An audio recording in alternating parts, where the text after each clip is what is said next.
pipa-castello collection.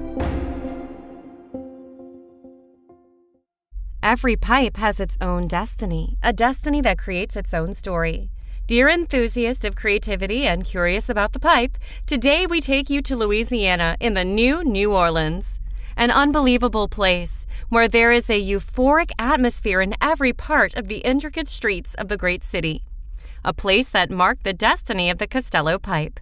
When an idea is born, it is always linked to a moment, to an event that happened.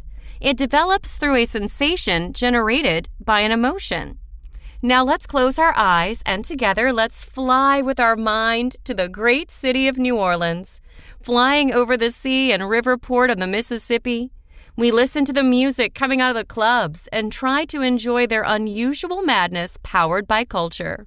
Music is everywhere. It vibrates your bones. It beats in your heart. You would never get off this carousel that is so fun and carefree. In 2005, Franco Coppo was there for the New Orleans Fair. He had frequented the American market for some time, establishing important relationships with retailers. During his trip, he wanted to fully enjoy this wonderful and great city, immersed in music and good food. When he returned to Italy, an event happened, something that marked the destiny of that city, and not only. It was August 2005, immediately after Franco Coppo's return to Italy, that a terrible hurricane hit the United States and led to the birth of a new pipe, a unique piece that marked the history of Castello and its relationship with America. This land was always generous with the Italian brand, giving continuous satisfactions. Saxophone was a tribute to Reconstruction. The city of New Orleans was the heart of this catastrophe. The carefree atmosphere of the restaurants and clubs from which jazz music could be heard, the good food and the euphoric climate were swept away, causing many victims and considerable economic damage. So came the idea. From the notes heard in that neighborhood, between the upper city and the one along the river, came out a large, curved pipe. Its lines followed exactly those of a saxophone, the emblem of jazz.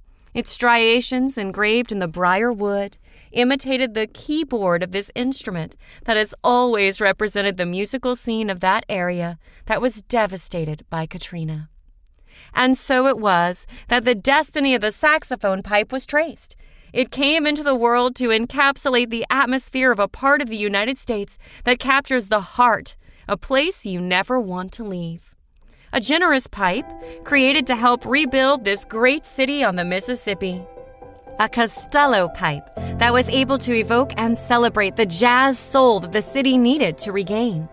The destiny of saxophone was to contribute economically to the Reconstruction, also promised by President George Bush without any hesitation. It was born to help, but above all, to remember the joyfulness of that music that captures the soul, just like saxophone, a pipe from the Castello collection that will never be forgotten. Dear creative and curious pipe lovers, our journey through the Castello collections is over. We will meet again in the next episode for a new story.